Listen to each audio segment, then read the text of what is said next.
Hi everyone, it's Mindy Eggen. Welcome to my channel. In today's video, we are going to be exploring more watercolor backgrounds. So in my recent live that I did with this technique, and I've done this technique a couple different times, somebody asked me if we could do this watercoloring with ink pads.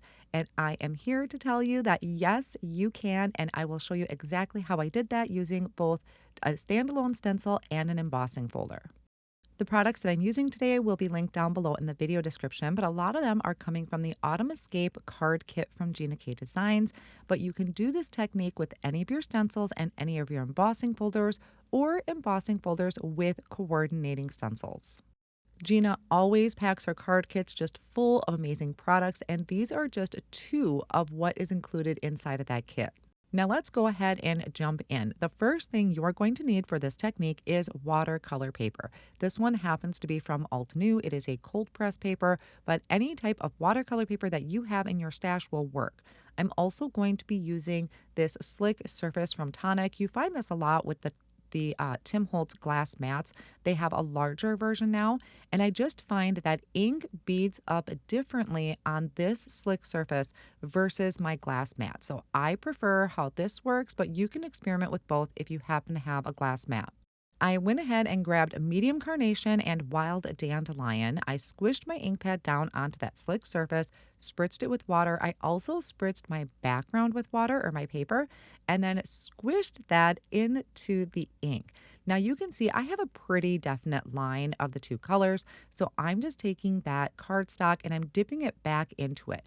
I picked these two colors because of the fact that I knew yellow and pink would mix well together. You could experiment with some greens and browns if you want more of an autumn vibe, depending on the stencil that you're going to use. Now, while that's drying, I'm going to work on another one. I wiped up my surface, and this time I toned those colors down because that came out way more vibrant than I thought it would. This time I'm using light carnation and lemon drop. Again, I squished my ink pad down onto the surface, spritzed it with water, spritzed my paper with water, and then kind of slid that around a little bit. I really wanted those colors to mix with each other, and I can always come back and just dip my wet paper into that leftover ink or that watered down ink that is on the surface. So that is a very light background, which is actually what I wanted. So that worked out great. That's going to sit off on the side to dry. And I'm going to jump into some different color combinations. This is going to be light orchid and light orchid and light lilac. So again, squish them down and then spritzed my cardstock, dipped my wet side of the paper into that mixture and swished it all around. This background came out beautiful. The thing about this technique is you are probably never going to get the same results. Even with what I demonstrate, you'll probably never get it exactly like mine, but that is the beauty of this technique. So again, I'm going to set these backgrounds off on the side to dry. To speed up the process, we can bring in our heat tool. We want to make sure that our papers are nice and dry before we do any ink blending or stenciling over the top of it. I did a live and I also have some other videos that I will link down below in the video description using various other ways to create a watercolor background. I'm going to start by working with the background. I think this was the last one I created that had the orchid and the lilacs. I'm going to use the Bearded Iris stencil out of the Autumn Escape card kit. So I placed that over the top of my panel. My panel is stuck down to the sticky mat. It's a double background grip mat. And I'm going to use the colors that are showing through that background. So I came in with a light lilac at the top and then the light orchid down towards the bottom. So I'm kind of mimicking what is in the background. You can always pull it up and take a look if that is showing up enough for you. I decided to step it up just a smidge by bringing in the medium lilac and medium orchid. Make sure that you are slightly overlapping because we don't really want any definite lines. It looks a lot more seamless if you kind of mix the two colors, especially since these two colors do work really well together. So I'm bringing in the second layer of the stencil. I'm going to place that over the top, just lining it up using the outlines that you're showing on the stencil. And then I'm going to use those same medium lilac and medium orchid. Again, I'm going to make sure I kind of have a nice transition. I can bring that lilac down into the orchid a little bit more or the orchid into the lilac. It doesn't really matter. They are beautiful together. There's really only 2 layers for the flower, then we come to the stems. I will be honest, I wasn't sure how this was gonna work with pink as the kind of underpainting for our background and then bringing in a green, but surprisingly, this worked well.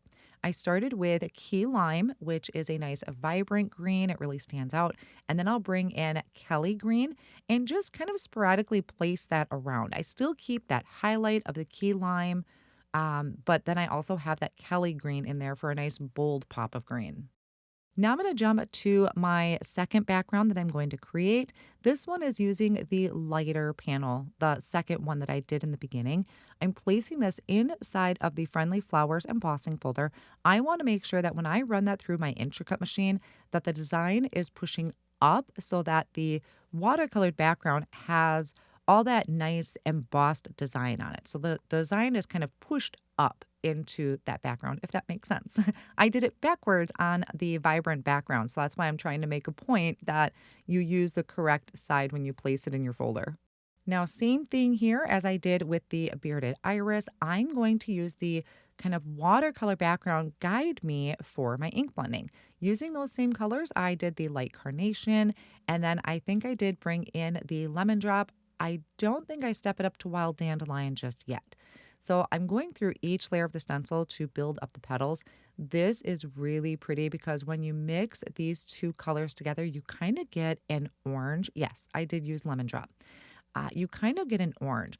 I also brought a little bit of the pink up towards the top. I didn't want my card to be like half yellow and half pink. I wanted it to be very sporadic in color. So as I go through each layer of the stencil, I'll even bring some of that pink to the center, which I wish I would have done a little bit more in some of the other layers. The center of the flowers is going to be using wild dandelion, and then I'll take the medium carnation and add just a little bit of a hint on one side of each of the centers. So that finishes off this panel. Here are my two backgrounds that I created, both very different, but both using that watercolor technique using our ink pads. Now, what you could do if you got a little carried away with ink blending is you can always take a white pigment ink pad and drag it over the top of your petals. The embossed area or the raised areas will catch that white pigment ink and it'll help tone things down a little bit for you. Now let's go ahead and turn these into cards. So the bearded iris, I'm going to trim down this panel using the stitched rectangle from Master Layouts 2.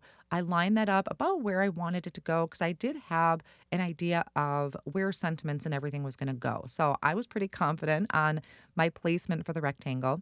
I placed this in my Misty. It's centered there on my sticky mat that I have inside. This is again a double background grip mat. And I am using some Postage items. I believe that first one I'm stamping in soft stone is from the Postage Plus.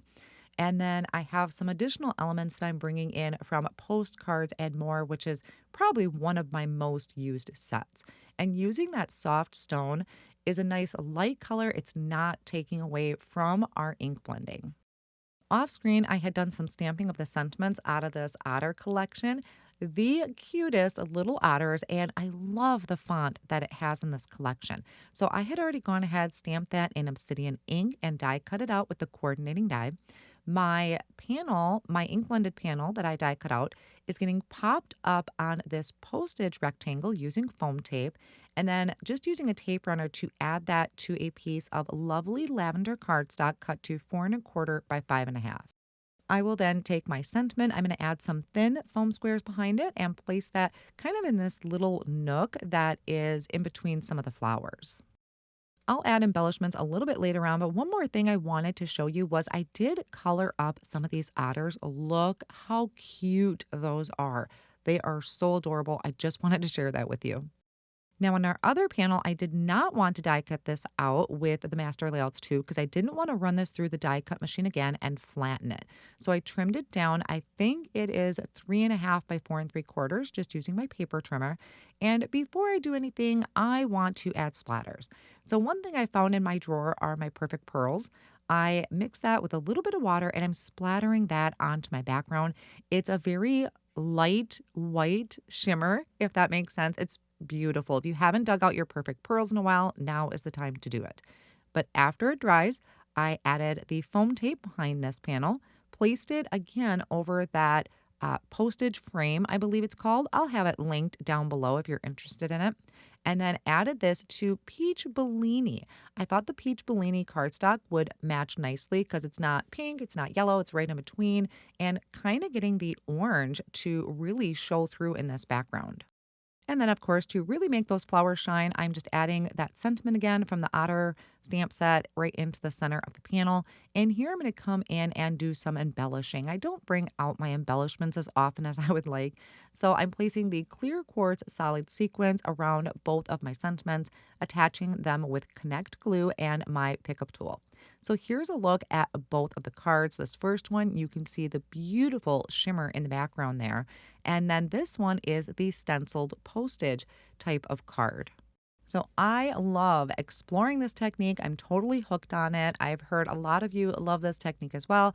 And so if you're asking yourself, can I use my ink pads to do watercoloring? You absolutely can.